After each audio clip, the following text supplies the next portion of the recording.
Dr. Philipp, Ackermann, Yashodhara Dalmia, Mr. RMC, who owns all these works, if not here, eminent and friends.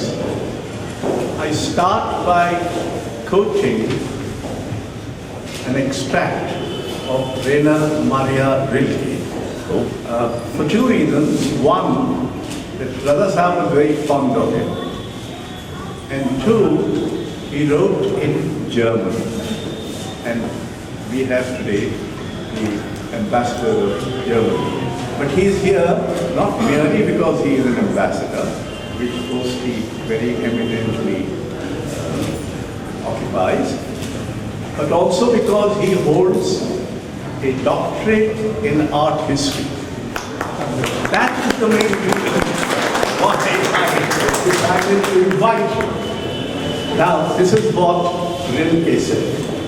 One is tempted to explain the work of art in this way, as a profoundly interior confession that is released under the pretext of a memory, an experience, or an event, and that can exist on its own when thus detached from its creator.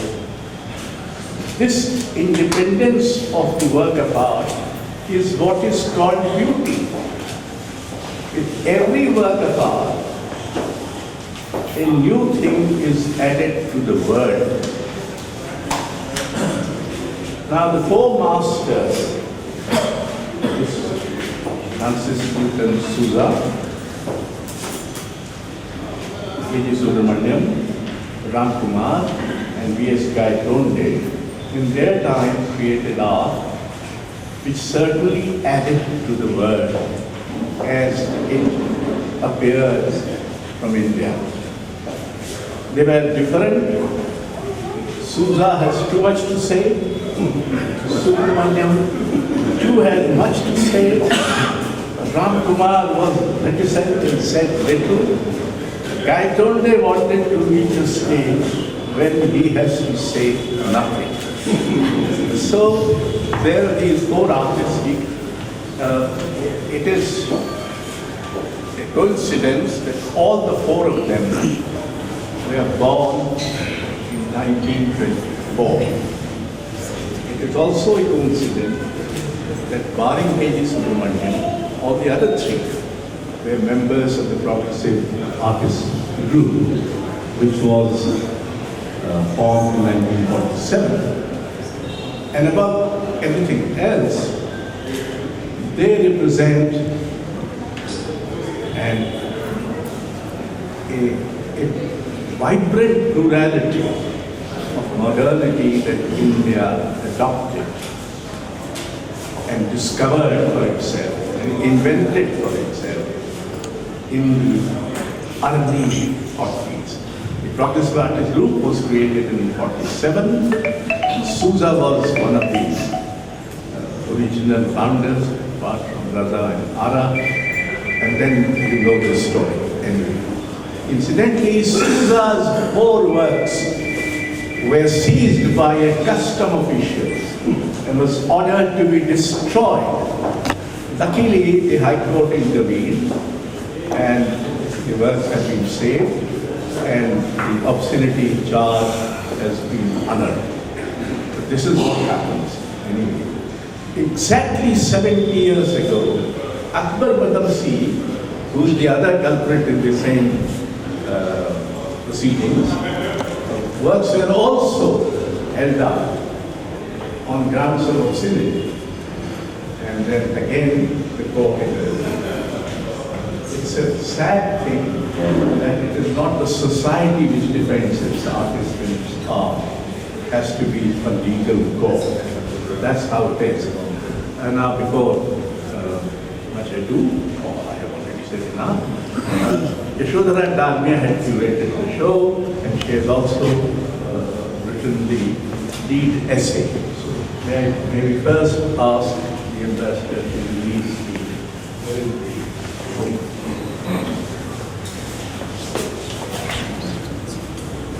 This is the catalog. Yeah, this is the catalog.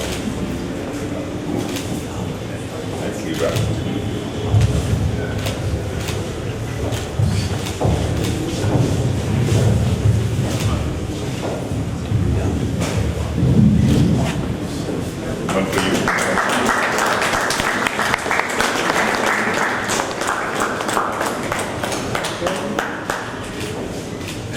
now Dr. Philipp Ackermann.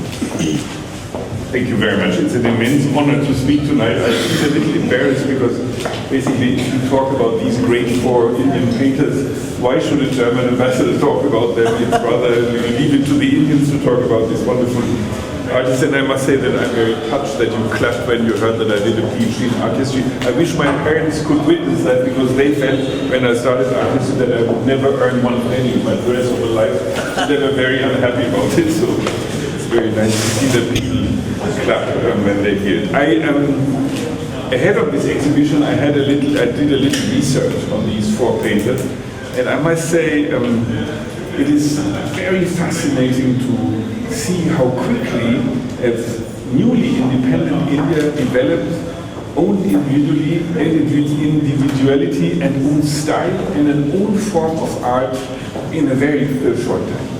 I think what you see, they are all very different, all of them are completely different, but what you feel is there is a force and a willingness to indulge in Indian civilization, culture, background, which is so strong that you feel this is a very distinct Indian style in a way, although they are so different. You see also from all corners of India, you see Souza from Goa or Kumar from Himachal and Subramanian from the south. You see, across the subcontinent, and what Subramanian makes with Indian, the old tribal and cultural, very interesting paintings and drawings. He comes up with it, and then you see Souza, who has basically the Christian heritage of Goa, which is represented. I feel it shows the vibrancy and the strength and the force and energy that young independent India had. And it's interesting, you told me that Souza was basically the most controversial, but then Gaitonde is also a Padma Shri holder, so he was also recognized in a very, very early age. So you see that his art basically made Indians reflect their nation, their newly independent country, and therefore I think these four are a wonderful example how quickly and how strong India became a great independent country. And therefore, art history is something that depicts so much the history of a nation, the history of a civilization, and that is valid for modernity as well as for ancient art. And I feel this exhibition of the four, one of maybe the four most important artists, or amongst the most important artists in the newly independent India, is very, very important because it shows, how your history, Indian history, is reflected in this beautiful art. I think the four of them are very fascinating. It's fantastic to watch them or to look at their paintings, drawings, whether they are figurative or abstract, and they reflect this early Indianness, which I admire a lot. I must say that Yashodhara did a fantastic job.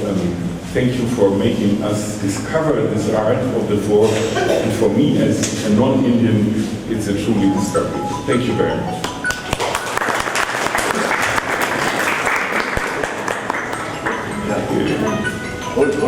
Excellency, Vajpayee, RNC, friends, it's been a pleasure curating this show, which is around the four icons of modern Indian art. Now, they came up in the feverish intensity of independence and of freedom from the colonial yoke, and their works are of artists who are creating a language, a syntax for modern India. Souza with his devilish forms, which spoke about the underside of existence in India. Subramanian with his polymorphic portraits, which are reflective of life on the streets. Kumar with his muffled despair about the existence of the common man, and Gaitonde with his emblazoned canvases, which spoke of a radiant abstraction. These artists were almost heroic in creating a path for modern Indian art, but they also rooted modernity in India. They spoke, despite the differences in their styles and their approaches, they spoke about a modernity in art which was different from a Euro-modern modernity. It was Indian, it was a third form, it was not Euro-modern, and as successive generations developed and were inspired by their works, we can only be glad that they set their roots in India.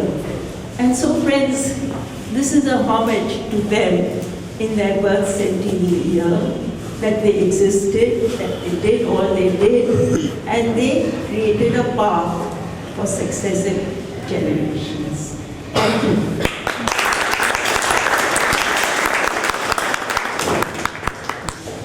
So, thank you very much. Now you enjoy the break.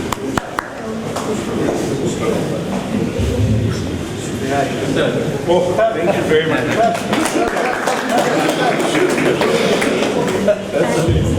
And thank you for telling us which places to eat in Delhi. In an article in the Indian Express yesterday, His Excellency spoke about all the lovely places where we can eat in Delhi. House and Charlie shop. Right. So now we know.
क्या करें